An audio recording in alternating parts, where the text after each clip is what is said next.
La gifle fut si rapide que je n'eus pas le temps de réagir. Mes lunettes volèrent en éclats sur le sol élégant de la salle de bal de l'hôtel, sous les yeux des 130 invités qui observaient la scène dans un silence absolu. Ma joue me brûlait, mais la douleur dans ma poitrine était bien pire. Sophie, ma belle-fille, venait de me gifler le jour de son mariage parce que j'avais refusé de lui remettre les clés de mon appartement. C'est ce que tu mérites pour être si égoïste, m'a-t-elle crié devant tout le monde. Une femme de ton âge n'a pas besoin d'autant d'espace. Le silence qui a suivi était assourdissant. Personne n'a bougé pour m'aider, alors que je m'accroupissais, tremblante, pour ramasser mes lunettes cassées. Certains invités ont détourné le regard, mal à l'aise. D'autres chuchotaient entre eux, mais personne, absolument personne, n'osait défendre la pauvre vieille belle-mère qui venait d'être humiliée en public. Mon fils Thomas restait immobile, le regard fixé sur le sol, comme si j'étais invisible. « Tu n'es plus la bienvenue, ici », a poursuivi Sophie en lissant sa robe de mariée immaculée. Thomas et moi avons besoin d'intimité pour commencer notre nouvelle vie. Votre appartement serait parfait pour nous pendant que nous cherchons quelque chose de mieux. Ces mots étaient un pur venin. Pendant des mois, j'avais enduré ces commentaires condescendants sur mes vêtements usés, ma vieille voiture, ma vie simple. Mais cela avait franchi une ligne qui n'aurait jamais dû être franchie. Je me suis levée, lentement, sentant tous les regards posés sur moi comme des poignards acérés. Des larmes coulaient sur mon visage, mais à l'intérieur, quelque chose avait changé pour toujours. Cette gifle n'était pas seulement un coup physique, c'était la goutte d'eau qui avait fait déborder le vase. Pendant des années, j'avais fait profil bas, vivant avec humilité et discrétion. J'avais des secrets que personne, pas même mon propre fils, ne connaissait.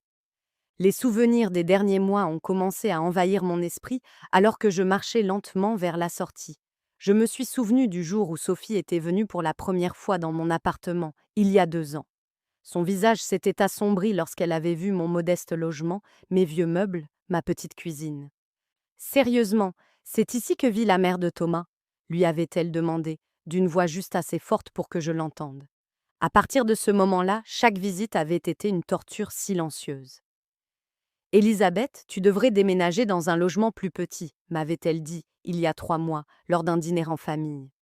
À ton âge, tu ne peux pas entretenir un appartement aussi grand. De plus, Thomas et moi envisageons d'avoir des enfants bientôt. Nous aurons besoin de plus d'espace. Son sourire factice ne trompait personne, sauf mon fils, qui semblait perdre toute personnalité dès qu'elle parlait, agissant comme une marionnette. Les humiliations s'étaient progressivement intensifiées. D'abord, il y avait eu les commentaires sur mes vêtements. « Élisabeth, tu n'as rien de plus moderne à te mettre ?» Puis, c'était ma voiture. « Cette voiture est tellement vieille. C'est dangereux pour toi de la conduire. » Ensuite, c'était mon travail à temps partiel dans la boutique de fleurs locale. « Je ne comprends pas pourquoi une femme de ton âge continue à travailler au lieu de se détendre. » Chaque phrase était un petit poignard empoisonné qui poignardait mon estime de moi. Je m'appelle Elisabeth Müller. J'ai 68 ans et toute ma vie, j'ai été une femme qui préfère la discrétion à l'ostentation. Je travaille dans un petit magasin de fleurs 3 jours par semaine. Je conduis une voiture qui a 10 ans. J'achète mes vêtements dans des magasins discount. Pour le monde extérieur, en particulier pour Sophie, je ne suis qu'une veuve de la classe moyenne, vivant avec une pension fixe. Mais c'est exactement l'image que j'ai soigneusement cultivée pendant des décennies. Ce que toutes ces personnes qui me regardaient avec pitié ignoraient, c'est que ma vie était complètement différente avant le décès de mon mari. Mon mari, Klaus, n'était pas l'employé de bureau que tout le monde croyait. Nous avions pris la décision consciente de vivre modestement, de garder notre véritable richesse secrète, de protéger la vie privée de notre famille d'une manière qui, je le comprends maintenant, était prophétique. Alors que je quittais la salle de bal, les conversations des invités me suivaient comme un nuage toxique. « La pauvre, elle a l'air si fragile », murmura la tante de Sophie. « La mariée a raison. »« Cette femme ne peut plus prendre soin d'elle-même », ajouta le cousin de Thomas. « Elle devrait être dans une maison de retraite, pas vivre seule », commenta un autre invité avec une fausse compassion. Chaque mot était comme de l'acide versé sur des plaies ouvertes. La fraîcheur de la climatisation de la salle de bal contrastait fortement avec la chaleur étouffante qui régnait dans ma poitrine. Mes mains tremblaient tandis que je cherchais mon téléphone portable dans mon sac à main noir usé. Un sac à main que j'utilisais depuis 5 ans, non pas parce que je n'avais pas les moyens d'en acheter un nouveau, mais parce que j'avais appris à privilégier l'aspect pratique plutôt que l'apparence, ce que ma belle-fille ne comprendrait clairement jamais. Je composais un numéro que je connaissais par cœur, un numéro que je n'avais pas utilisé depuis plus d'1 an parce que j'avais naïvement espéré qu'il ne serait jamais nécessaire. Stéphane, c'est Elisabeth. J'ai besoin que tu viennes immédiatement à la salle de bal du Grand Hôtel. Oui, tout de suite. Apporte les documents dont tu as connaissance. Il est temps qu'ils apprennent la vérité. Ma voix tremblait, mais elle avait une fermeté que je n'avais pas ressentie depuis longtemps. Êtes-vous sûre, Madame Muller demanda Stéphane d'une voix professionnelle, mais inquiète. Une fois que nous aurons fait cela, il n'y aura plus de retour en arrière possible. Je jetai un dernier regard vers la salle de bal, où je pouvais voir Sophie rire avec ses amis, leur racontant probablement comment elle avait remis à sa place sa belle-mère inutile. Thomas était à ses côtés, souriant faiblement, ne montrant pas le moindre remords pour ce dont il venait d'être témoin. Tout à fait sûr, répondis-je. 30 minutes, Stéphane, pas plus. Je raccrochai le téléphone et me dirigeai vers ma voiture d'un pas déterminé. Pour la première fois depuis des années, j'allais abandonner le masque que j'avais utilisé pour protéger ma famille. Pour la première fois, ils allaient rencontrer la vraie Elisabeth Muller. Et quand cela arriverait, quand la réalité s'abattrait sur leur monde parfait et factice, ils comprendraient le vrai sens du mot regret. Le parking était calme, éclairé par les lampadaires qui projetaient de longues ombres entre les voitures. Je m'assis dans ma vieille Volkswagen et attendis. 30 minutes pour que leur vie change à jamais. 30 minutes pour qu'ils découvrent qu'ils avaient commis la plus grande erreur de leur vie en humiliant la femme qui avait secrètement pris soin d'eux plus qu'ils ne pouvaient l'imaginer. Pendant que j'attendais dans ma voiture, les souvenirs de la façon dont j'en étais arrivé là ont commencé à envahir mon esprit comme une avalanche imparable. Tout avait commencé exactement 2 ans et demi auparavant, lorsque Thomas était venu chez moi avec ce sourire nerveux que je connaissais si bien depuis son enfance. « Maman, je veux te présenter quelqu'un de très spécial », m'avait-il dit. Et elle était là, Sophie, avec ses cheveux parfaitement coiffés, ses vêtements de marque et ce sourire qui n'atteignait pas ses yeux. Dès le premier instant, j'ai su que quelque chose n'allait pas. La façon dont elle regardait mon appartement, évaluant chaque recoin avec un mépris à peine voilé, m'a tout dit sur ses intentions. « Comme c'est confortable », avait-elle murmuré en regardant mes meubles d'occasion et mes rideaux défraîchis. Son ton suggérait le contraire. Thomas, complètement aveuglé par ce qu'il croyait être de l'amour, n'a pas remarqué la condescendance dans sa voix. Ce premier dîner a été un désastre silencieux. Sophie a à peine touché à la nourriture que j'avais préparée avec amour, prétextant qu'elle surveillait sa ligne. Quand je lui ai posé des questions sur sa famille, elle m'a donné des réponses évasives, mais pas avant de m'interroger sur ma situation financière avec une curiosité que j'ai trouvée alarmante.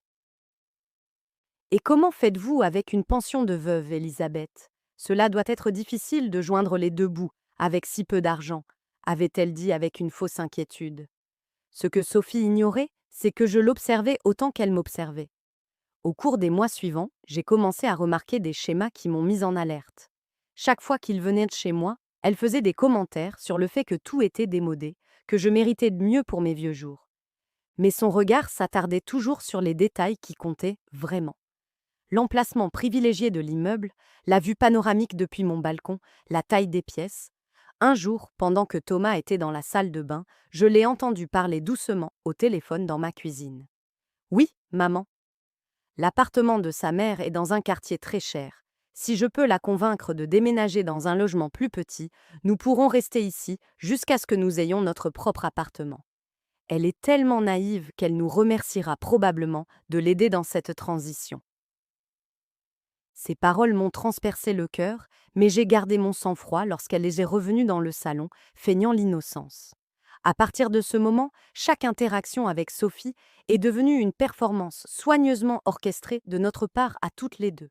Elle jouait le rôle de la belle-fille attentionnée, soucieuse du bien-être de sa belle-mère, tandis que je faisais semblant d'être une vieille femme vulnérable qui avait besoin d'être guidée.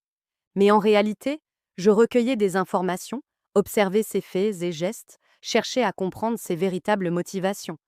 C'était comme une partie d'échecs où nous pensions toutes les deux être en train de gagner. Les mois suivants, ont vu une escalade progressive de ces tentatives de manipulation. Il y a d'abord eu les suggestions subtiles. Elisabeth, j'ai vu de charmants appartements pour les personnes de ton âge, avec des services tout compris et sans souci d'entretien. Puis sont venues que les pressions plus directes. Tu ne peux pas continuer à vivre seule à ton âge. C'est dangereux. Et si tu tombais et que personne ne s'en apercevait pendant des jours? Chaque argument était conçu pour me faire sentir incompétente et impuissante. Thomas, mon propre fils, a commencé à répéter les mêmes phrases comme un perroquet dressé. Maman, Sophie a raison. Il vaudrait peut-être mieux que tu envisages de déménager dans un endroit plus facile à gérer. Le voir se transformer progressivement en marionnette de cette femme était plus douloureux que n'importe quelle insulte directe. Le fils que j'avais élevé avec tant d'amour et de sacrifice me considérait désormais comme un obstacle à son bonheur. La campagne psychologique s'est intensifiée après l'annonce de leur fiançailles. Les visites sont devenues plus fréquentes, mais aussi plus tendues. Sophie avait commencé à apporter des magazines immobiliers et des brochures sur les communautés pour seniors. Je cherche simplement des options pour toi, Elisabeth. Je veux m'assurer que tu aies la meilleure qualité de vie possible, disait-elle, en étalant les documents sur ma table basse comme s'il s'agissait d'une négociation commerciale. Mais j'avais fait mes propres recherches. Un après-midi, alors qu'ils étaient l'autre sortis pour faire des courses pour le mariage, j'ai décidé d'appeler une vieille amie qui travaillait dans l'immobilier. Andrea, j'ai besoin que tu fasses une enquête pour moi, lui ai-je dit. Il y a un couple qui s'intéresse beaucoup à mon appartement et je veux en savoir plus sur leur situation financière réelle. Ce que j'ai découvert m'a glacé le sang. Sophie et Thomas étaient criblés de dettes. Le mariage qu'ils organisaient coûtait plus de 50 000 euros, entièrement financé par des cartes de crédit et des prêts personnels. L'appartement qu'ils louaient était sur le point d'être saisi pour non-paiement. Les voitures de luxe qu'ils conduisaient étaient financées par des mensualités qu'ils ne pouvaient pas se permettre. Leur style de vie était une façade construite sur des dettes étouffantes. Tout commençait à prendre sens. La précipitation à se marier, l'insistance pour que je déménage, les commentaires constants sur ma vulnérabilité économique. Ce n'était pas l'amour qui avait uni ce couple, c'était le besoin désespéré de trouver une solution à leurs problèmes financiers. Et mon appartement, situé dans l'un des quartiers les plus huppés de la ville, était leur bouée de sauvetage. Cette révélation m'a frappée comme une gifle à l'âme. Mon fils, le garçon que j'avais élevé dans le respect des valeurs d'honnêteté et de travail, avait choisi la voie facile de la manipulation et de la tromperie. Il avait laissé une femme ambitieuse le convaincre de considérer sa propre mère comme une ressource à exploiter plutôt que comme une personne à aimer et à respecter. Au cours des semaines qui ont précédé le mariage, leurs tentatives sont devenues plus agressives. Elisabeth, tu ne peux pas continuer à être aussi égoïste, m'avait dit Sophie 3 jours avant la cérémonie. Thomas et moi avons fait tellement de sacrifices pour ce mariage. Le moins que tu puisses faire, c'est de nous aider pour le logement. Ces paroles ne portaient même plus le masque d'une fausse préoccupation. C'était une demande directe déguisée en faveur familiale. Cette nuit-là, j'ai pris une décision qui allait tout changer. J'ai appelé Stéphane, mon conseiller financier, et le seul homme en qui j'avais entièrement confiance depuis la mort de mon mari Klaus. Stéphane, j'ai besoin que tu prépares certains documents. Il est possible que je doive très bientôt révéler des informations que j'ai gardées secrètes pendant des années. Sa voix est immédiatement devenue grave. Madame Muller, êtes-vous sûre que c'est le bon moment? M'a-t-il averti avec la sagesse de quelqu'un qui s'occupait de mes affaires depuis plus de 10 ans.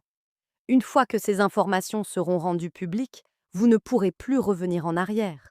Les conséquences pourraient en être dévastatrices pour les relations familiales. Mais j'avais déjà pris ma décision. La famille que j'avais essayé de protéger par mon silence avait choisi de me trahir. Et maintenant, assise dans ma voiture sur le parking de l'hôtel, attendant que Stéphane arrive avec les documents qui allaient tout changer, je réalisais que l'heure de vérité avait sonné. Dans 25 minutes, Sophie, Thomas et tous ces invités qui m'avaient regardé avec pitié découvriraient qui était vraiment Elisabeth Muller. Dans 25 minutes, leur monde parfait, bâti sur des mensonges et la cupidité, s'effondrerait comme des châteaux de sable.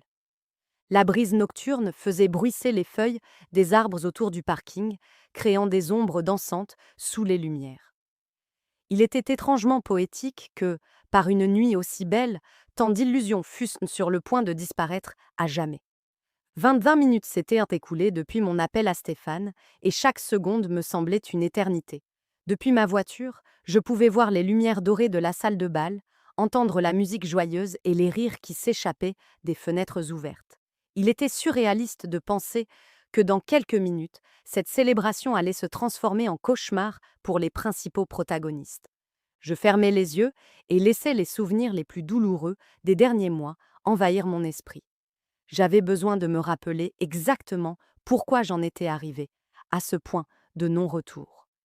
La plus grande humiliation s'était produite 2 semaines avant le mariage, lors de ce que Sophie avait appelé une importante réunion de famille. Elle était venue chez moi, accompagnée non seulement de Thomas, mais aussi de ses parents, dans ce qui s'apparentait à une embuscade parfaitement planifiée. Élisabeth, nous voulons te parler de ton avenir, avait commencé la mère de Sophie, une femme hautaine qui me regardait comme si j'étais un insecte gênant.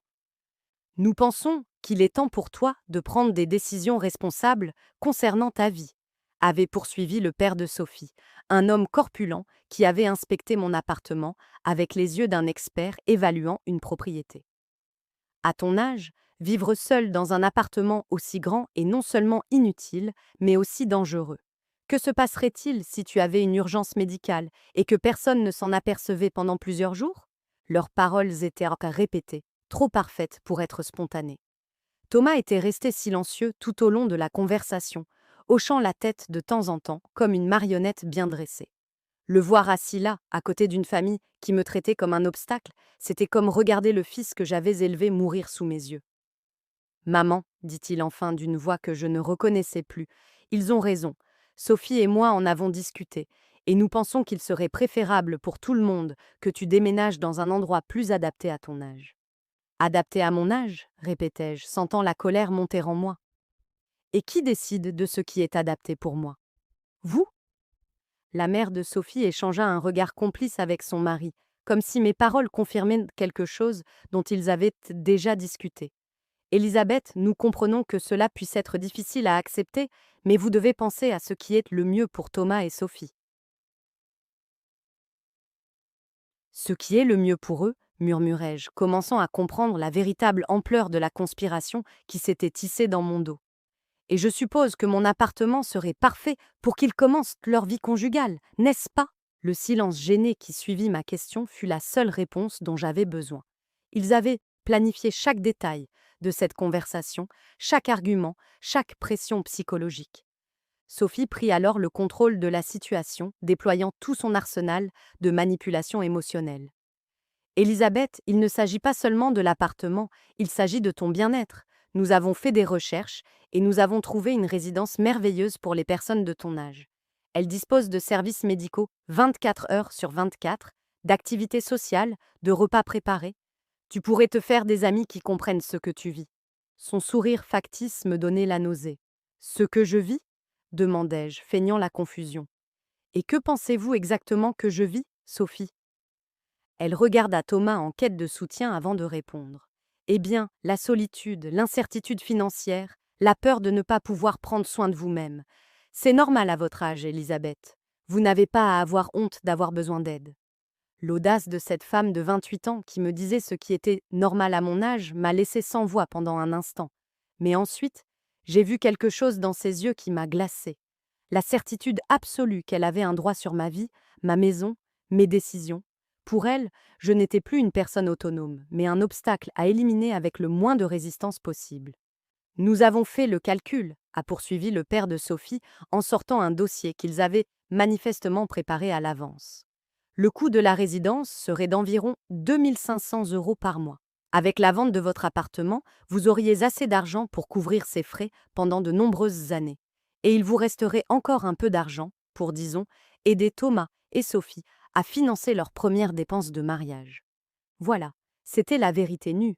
Il ne s'agissait pas de mon bien-être ou de ma sécurité. Il s'agissait d'argent. Il s'agissait de convertir ma maison en argent liquide pour financer leur mode de vie non viable. Et si je refuse? Demandai-je même si je connaissais déjà la réponse. Élisabeth, dit Thomas d'une voix qui semblait avoir été répétée. Nous espérons qu'il ne sera pas nécessaire de prendre des mesures plus drastiques. Mais si votre santé mentale se détériore au point que vous ne puissiez plus prendre de décisions rationnelles,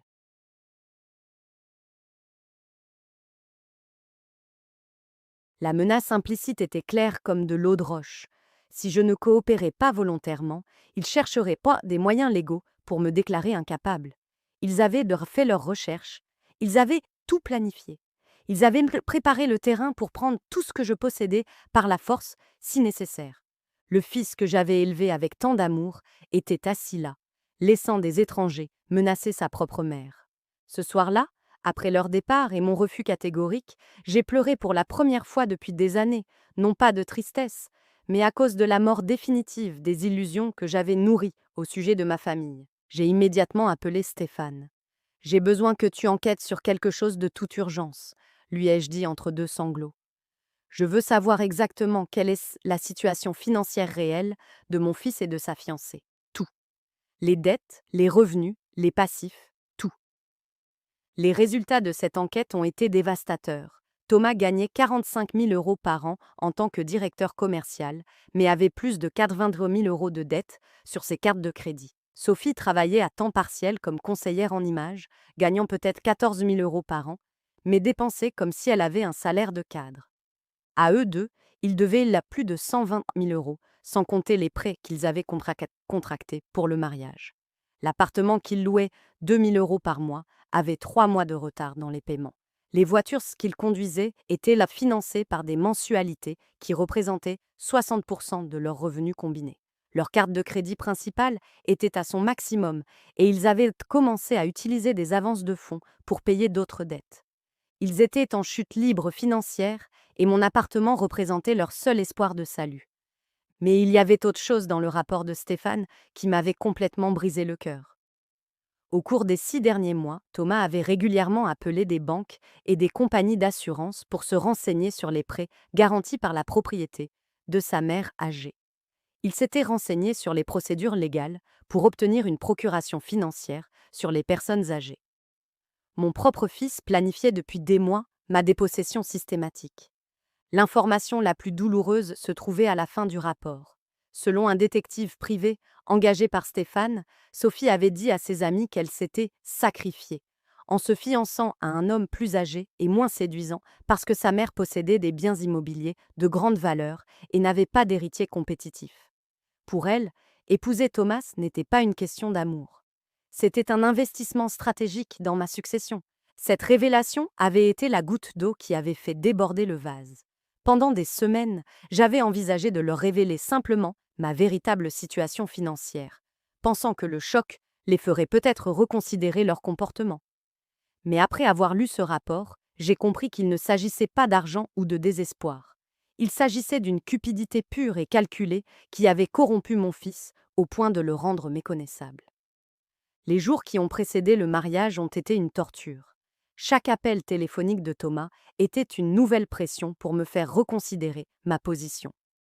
Chaque visite de Sophie s'accompagnait de commentaires venimeux sur mon entêtement et mon égoïsme. Ils avaient commencé à me traiter comme si j'étais déjà une vieille femme sénile dont les opinions n'avaient aucune importance. La veille du mariage, Thomas a fait une dernière tentative. « Maman, demain est le jour le plus important de ma vie. Ne le gâche pas en te montrant difficile. Sophie veut juste ce qu'il y a de mieux pour nous tous. » Ces mots avaient entêté la confirmation finale que j'avais perdu mon fils pour toujours. L'homme qui allait se marier le lendemain n'était plus le garçon que j'avais élevé avec tant d'amour et de sacrifice. Et maintenant, assise dans ma voiture en attendant Stéphane, je réalisais que tout avait conduit à ce moment inévitable. Il ne s'agissait pas de vengeance ou de cruauté. Il s'agissait de justice. Il s'agissait de leur montrer les conséquences de leurs actes. Il s'agissait de leur apprendre que certaines limites ne devaient jamais être franchies. Encore 15 minutes et tout allait changer pour toujours. Mes mains tremblaient tandis que je composais le numéro de Hans, mon voisin de l'appartement d'à côté, un homme de 70 ans qui avait été le témoin silencieux de toutes les visites tendues de ces derniers mois. « Hans, c'est Elisabeth, j'ai besoin de te demander une faveur très importante, lui ai-je dit d'une voix tremblante. Pourrais-tu aller dans mon appartement et me rapporter le dossier marron qui se trouve dans le 2e tiroir de mon bureau?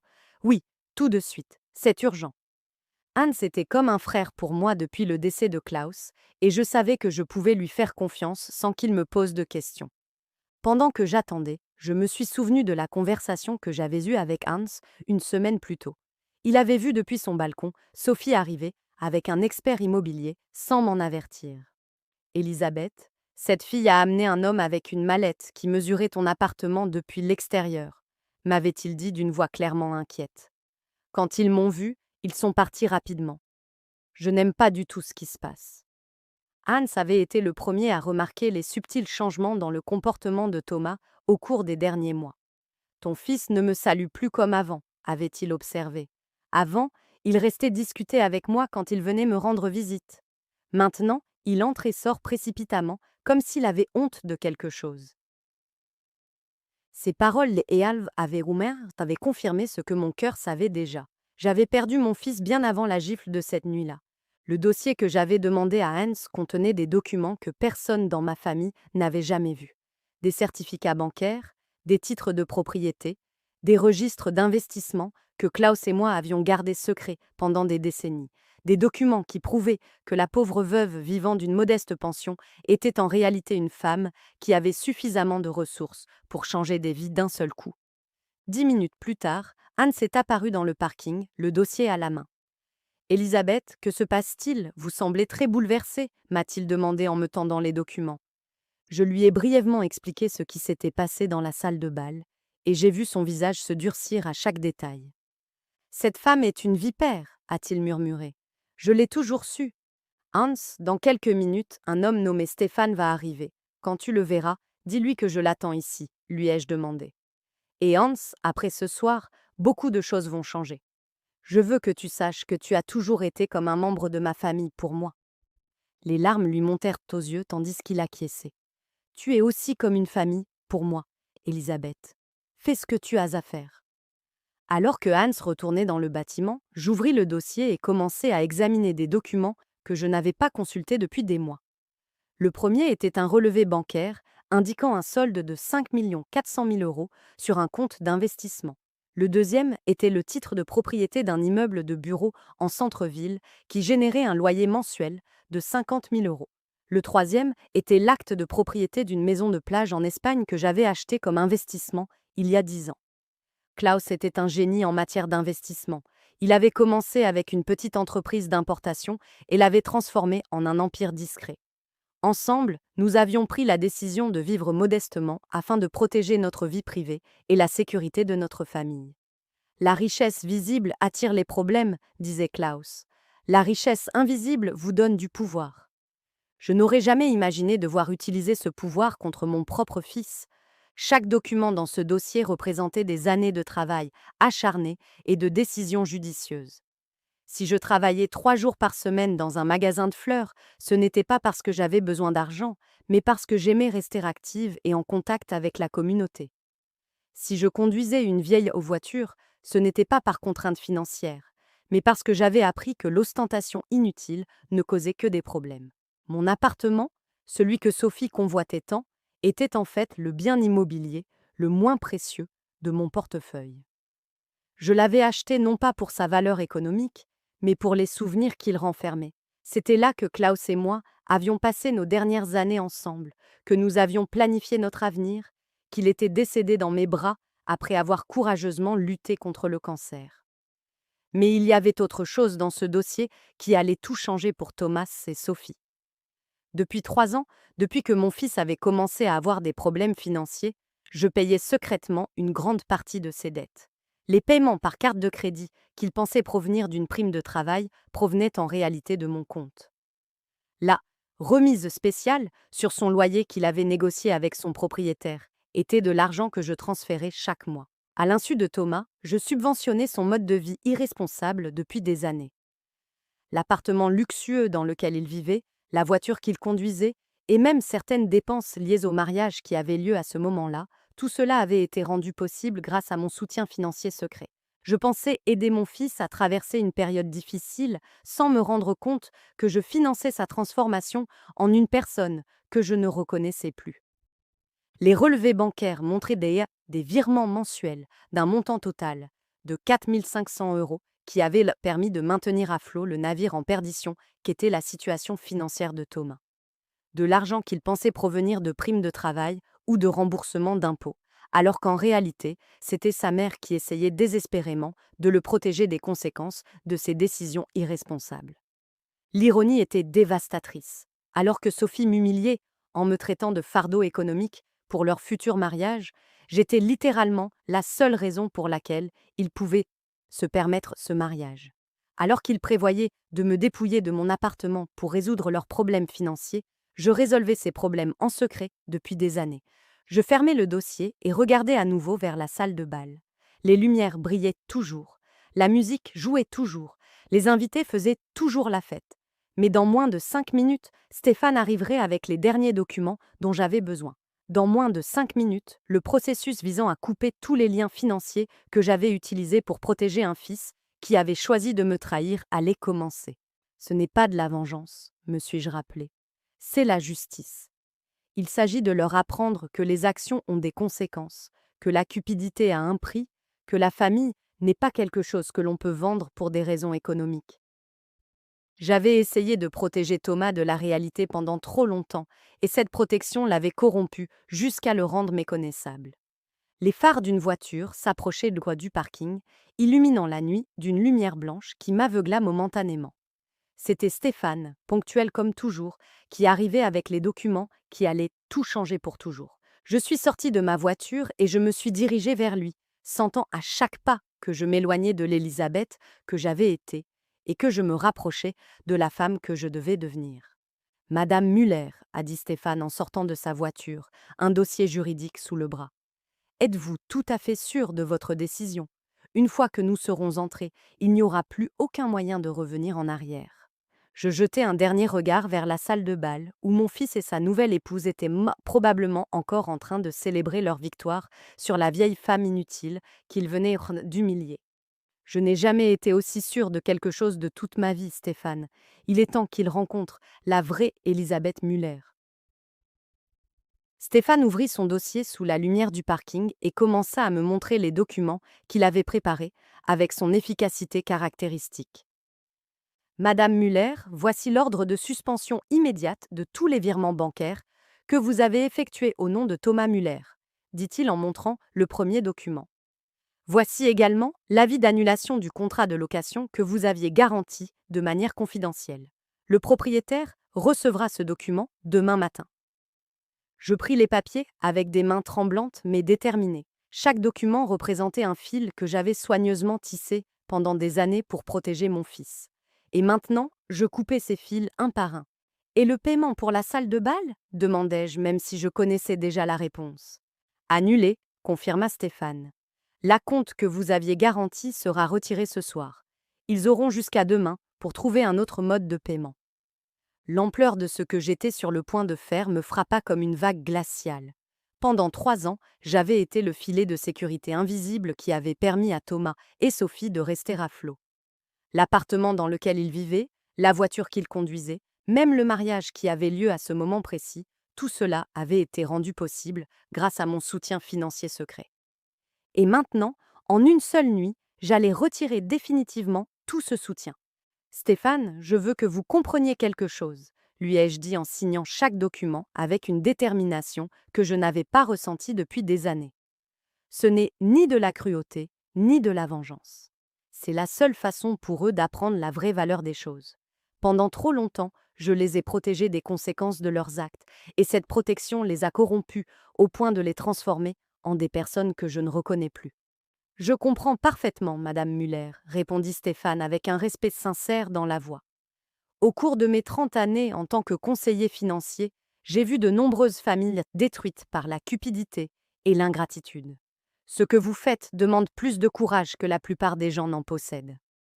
Ces paroles m'ont donné la force dont j'avais besoin pour franchir le dernier pas. Nous avons marché ensemble vers l'entrée de la salle de bal, et à chaque pas, je sentais mon cœur battre plus fort. Ce n'était pas de la nervosité que je ressentais, c'était un étrange mélange de tristesse pour ce que j'avais perdu et d'anticipation pour ce que j'étais sur le point de regagner. Ma dignité, mon respect de moi-même, mon droit d'être traité comme un être humain et non comme une ressource à exploiter. La musique s'est arrêtée brusquement lorsque nous sommes entrés dans la salle de bal. 130 pères Dieu se sont tournés vers nous et j'ai pu voir la confusion sur les visages des invités. Certains ont immédiatement reconnu Stéphane. Après tout, il s'occupait des affaires financières de plusieurs familles importantes de la ville depuis des décennies. Sa présence lors d'événements sociaux signifiait généralement que quelque chose d'important allait se produire. Sophie fut la première à réagir. « Que fais-tu ici, Elisabeth ?» me cria-t-elle depuis le centre de la piste de danse où elle posait pour des photos avec Thomas. « Tu es déjà partie, une fois. » N'était-ce pas suffisant pour une soirée? Sa voix trahissait cette arrogance que je connaissais si bien, mais je pouvais détecter une note de nervosité qui n'était pas là auparavant. « Mesdames et messieurs, dit Stéphane d'une voix claire et professionnelle, je m'excuse d'interrompre cette fête, mais j'ai des questions juridiques urgentes à discuter avec monsieur Thomas Müller et madame Sophie Becker. » Le silence qui suivit était si profond qu'on pouvait entendre le ronronnement de la climatisation. Certains invités commencèrent à sortir leur téléphone portable, sentant qu'ils étaient sur le point d'assister à quelque chose d'extraordinaire. Thomas s'approcha lentement, le visage pâle et les yeux pleins de confusion. « Que se passe-t-il ici, maman ?» me demanda-t-il d'une voix qui n'avait plus la même assurance que lorsqu'il m'avait humilié quelques minutes auparavant. « Qui est cet homme et pourquoi parle-t-il de questions juridiques ?» Je pouvais voir ses mains trembler légèrement tandis qu'il ajustait sa cravate, un geste nerveux qu'il avait depuis l'enfance. « Thomas, dis-je d'une voix plus ferme qu'elle ne l'avait été depuis des mois. Voici Stéphane Richter, mon conseiller financier et juridique. Il est venu vous remettre des documents qui, je pense, vous éclaireront beaucoup. » Stéphane ouvrit son dossier et en sortit le premier document. « Monsieur Thomas Müller, vous êtes par la présente informé que la garantie financière que votre mère avait fournie pour votre contrat de location a été immédiatement annulée. Votre propriétaire en sera informé demain matin et vous disposerez de 30 jours pour trouver un nouveau garant ou quitter le logement. » Thomas pâlit. « Garantie financière ?» murmura-t-il en me regardant avec des yeux qui commençaient à se remplir de compréhension et d'horreur. « Maman, de quoi parle-t-il ?» Mais je voyais à son expression qu'une partie de lui savait déjà. Depuis des années, il soupçonnait que sa chance financière n'était pas tout à fait naturelle, mais il avait choisi de ne pas poser de questions, car les réponses auraient pu être dérangeantes. De plus, poursuivit Stéphane sans relâche, les virements mensuels de 4 500 € que votre mère effectuait sur vos comptes personnels ont été définitivement suspendus. Cela inclut les paiements pour les cartes de crédit, l'assurance automobile et diverses autres dépenses que vous pensiez couvertes par d'autres sources. Sophie poussa un cri qui résonna dans toute la salle de bal. « C'est impossible !» s'exclama-t-elle en courant vers nous, sa robe de mariée traînant sur le sol. « Thomas n'a pas de mère riche. Regardez comment elle vit. Regardez ses vêtements, sa voiture. C'est une vieille femme qui vit avec une misérable pension. » Son hystérie était évidente, et plusieurs invités commencèrent à murmurer entre eux avec une fascination croissante. « Enfin !» dit Stéphane en sortant le dernier document de son dossier. « Le paiement garanti pour cette célébration a également été annulé. La direction de la salle de bal aura le droit d'exiger le paiement intégral avant que les invités puissent partir ce soir. »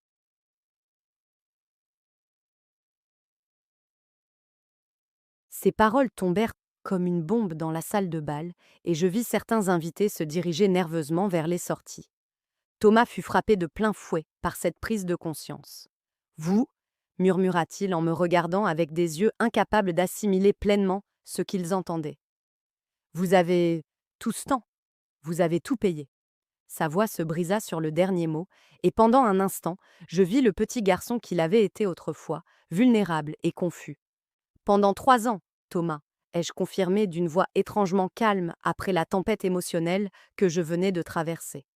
3 ans pendant lesquels je pensais t'aider à traverser une période difficile. 3 ans pendant lesquels je croyais que tu finirais par te remettre et devenir l'homme que j'avais élevé. 3 ans pendant lesquels j'espérais que tu te souviendrais des valeurs que je t'avais enseignées. » Sophie se mit à faire les 100 pas, se tenant la tête avec un désespoir croissant. « Ce n'est pas possible, ce n'est pas réel !» cria-t-elle tandis que les invités la regardaient, avec un mélange d'horreur et de fascination morbide. « Vous êtes une pauvre vieille femme. Vous travaillez dans un magasin de fleurs. Vous conduisez une voiture vieille de 10 ans. Vous ne pouvez pas avoir d'argent. Les apparences sont trompeuses, Sophie, dis-je finalement, sentant que des décennies de mise en scène soignée touchaient à leur fin. Pendant des années, j'ai choisi de vivre simplement parce que mon mari et moi croyions que la richesse visible attirait les problèmes. Il s'avère que nous avions raison. C'est juste que les problèmes sont venus d'où nous nous y attendions le moins. La musique s'était complètement arrêtée et les seuls sons dans la salle de bal étaient la respiration agitée des jeunes mariés et les murmures grandissants des invités qui commençaient à comprendre qu'ils étaient témoins de quelque chose de complètement inattendu. Certains enregistraient déjà avec leur téléphone, sachant instinctivement que cette histoire allait devenir une légende urbaine. Maman, dit Thomas, la voix brisée, s'il te plaît, il doit y avoir un moyen d'arranger ça. Le mariage, les invités, tout. Mais je pouvais voir dans ses yeux qu'il commençait enfin à comprendre l'ampleur de ce qu'il avait perdu. Pas seulement de l'argent ou un soutien financier. Il avait perdu sa mère, la femme qu'il avait aimée inconditionnellement pendant 35 ans. La seule façon d'arranger les choses, Thomas, répondis-je, c'était de ne pas les gâcher au départ. Le silence dans la salle de bal devint assourdissant. Les 130 invités retinrent leur souffle, tandis qu'ils assimilaient ce qu'ils venaient d'entendre. Sophie resta immobile pour la première fois de la soirée, les yeux rivés tour à tour sur Stéphane, les documents et mon visage, comme si elle cherchait une faille dans la réalité qui s'écroulait autour d'elle. Thomas me fixait simplement d'un regard que je n'oublierai jamais, un mélange de choc, de compréhension tardive et d'horreur absolue. « Madame Muller, dit Stéphane d'une voix suffisamment forte pour que tout le monde l'entende. Souhaitez-vous que je poursuive la lecture de tous les détails financiers ? Sa question resta en suspens comme une épée au-dessus de la tête des jeunes mariés. Je vis plusieurs invités se rapprocher, fascinés par le drame qui se déroulait sous leurs yeux. « Je t'en prie, Stéphane, répondis-je avec un calme que je ne me connaissais pas. Je pense que tout le monde mérite de connaître toute la vérité. » Sophie tenta de l'interrompre par un cri désespéré, mais Stéphane leva la main et continua avec la précision d'un chirurgien effectuant une opération délicate.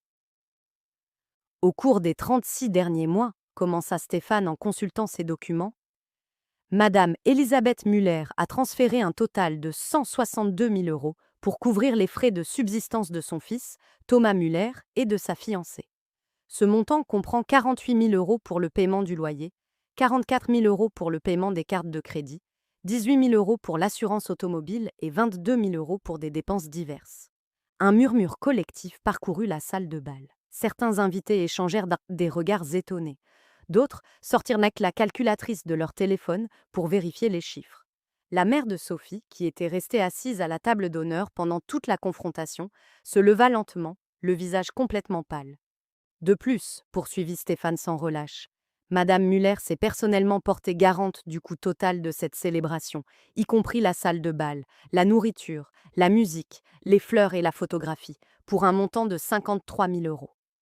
Une somme qui, comme je l'ai mentionné précédemment, n'est plus disponible pour couvrir ses dépenses. Sophie retrouva enfin la parole, mais ce qui sortit de sa bouche ressemblait plus à un gémissement qu'à des mots cohérents.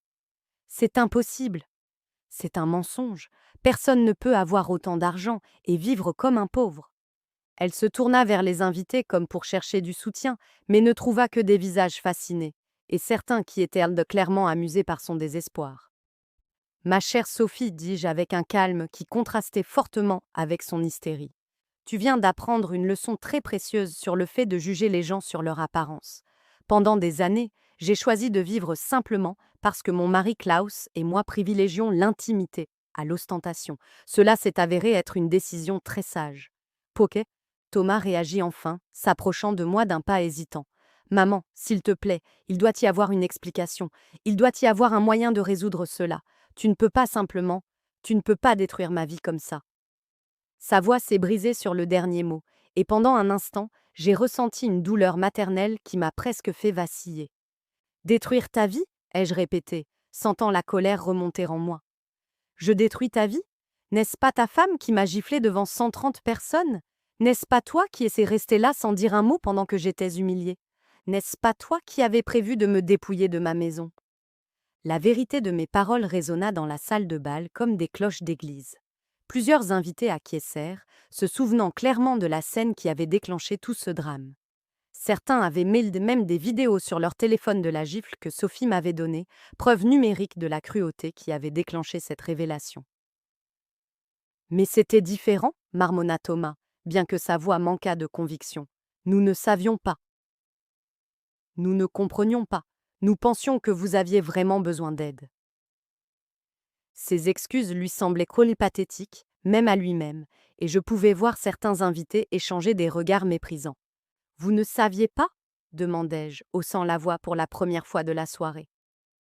Vous ne saviez pas que vous planifiez une embuscade familiale pour me pousser à vendre ma maison? Vous ne saviez pas que vous aviez fait venir un expert immobilier à mon insu? Vous ne saviez pas que vous aviez étudié les moyens légaux de me déclarer incapable si je ne coopérais pas? À chaque question, Thomas se recroquevillait davantage. Stéphane profita de ce moment pour sortir un autre document de son dossier. Monsieur Muller, je dois également vous informer que votre mère a décidé de modifier son testament. Tous les biens qui vous étaient initialement destinés ont été redirigés vers des associations caritatives dédiées à la protection des personnes âgées victimes de maltraitance familiale.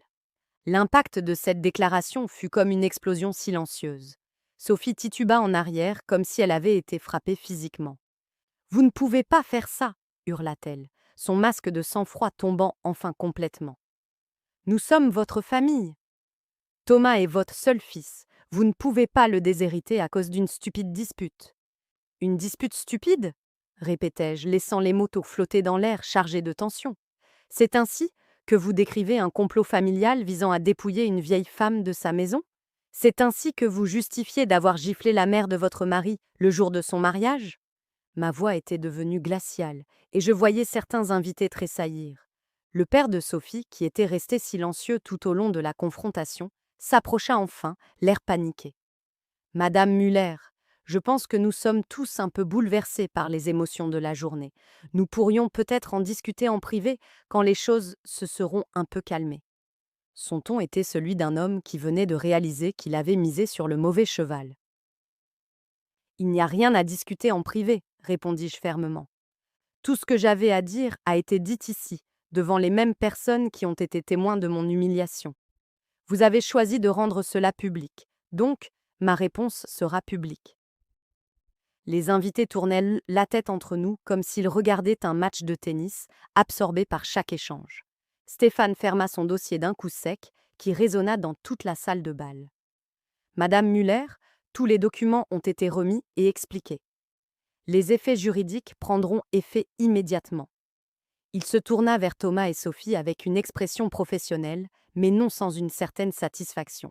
« Je vous suggère de contacter vos propres conseillers juridiques et financiers dès que possible. » Técou. Sophie s'effondra finalement. Elle se laissa littéralement tomber sur une chaise voisine et se mit à pleurer, à chaudes larmes, ses sanglots résonnant dans toute la salle de bal. « Tout est ruiné, » murmura-t-elle à travers ses larmes. « Tout ce que nous avions prévu, tout ce pourquoi nous avions travaillé, tout est détruit. » Sa robe de mariée, autrefois immaculée, était maintenant froissée et tachée de larmes. « Non, » dis-je en m'approchant d'elle pour la première fois depuis la gifle. « Ce qui est détruit, ce sont les mensonges, la cupidité et le manque de respect. Ce qui est détruit, c'est l'illusion que vous pouvez traiter les gens comme des objets et vous attendre à ce qu'il n'y ait aucune conséquence. » Je m'arrêtai devant elle, la forçant à lever les yeux. C'est ce qui arrive quand on confond gentillesse et faiblesse. Thomas s'approcha de sa femme et posa une main tremblante sur son épaule. « Sophie, nous devons trouver un moyen d'arranger les choses. Il doit y avoir quelque chose que nous pouvons faire. » Mais même pendant qu'il parlait, je pouvais voir dans ses yeux qu'il savait qu'il était trop tard. Certains ponts, une fois brûlés, ne peuvent être reconstruits. « Il y a un moyen d'arranger les choses, Thomas, » dis-je, en le regardant directement dans les yeux pour la première fois depuis des mois, sans ressentir de douleur. « Vous pouvez tirer des leçons de cette expérience. Vous pouvez grandir grâce à elle.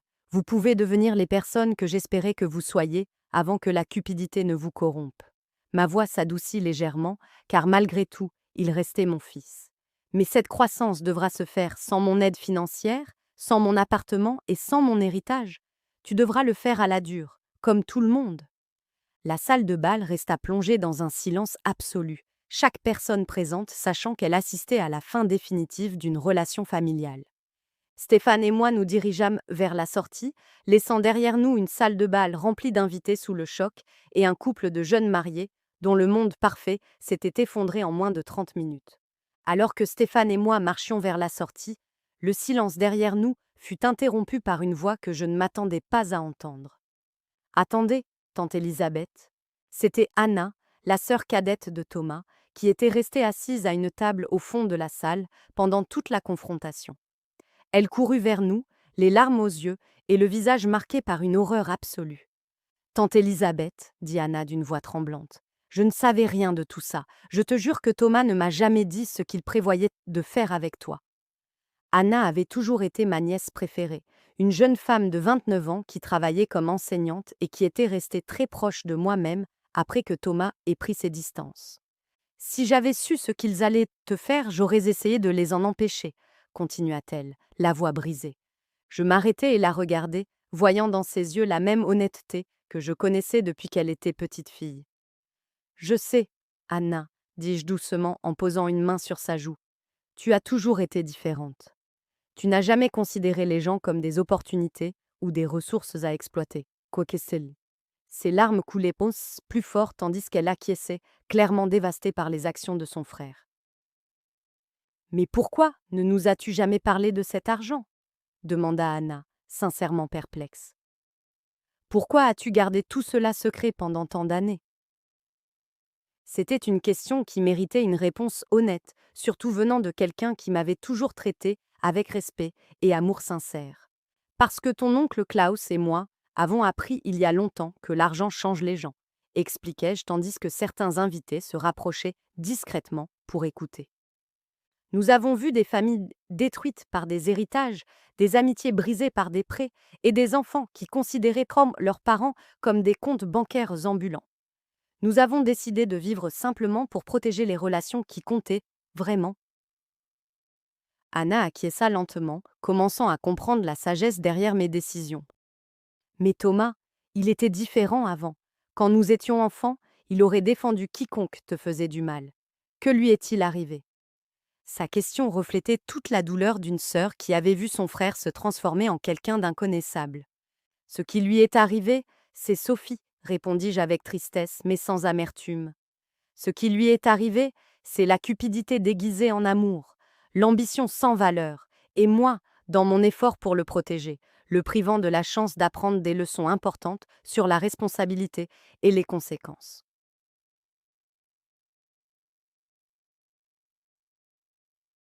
Ma réponse résonna dans la salle de bal où les invités étaient toujours suspendus à nos lèvres.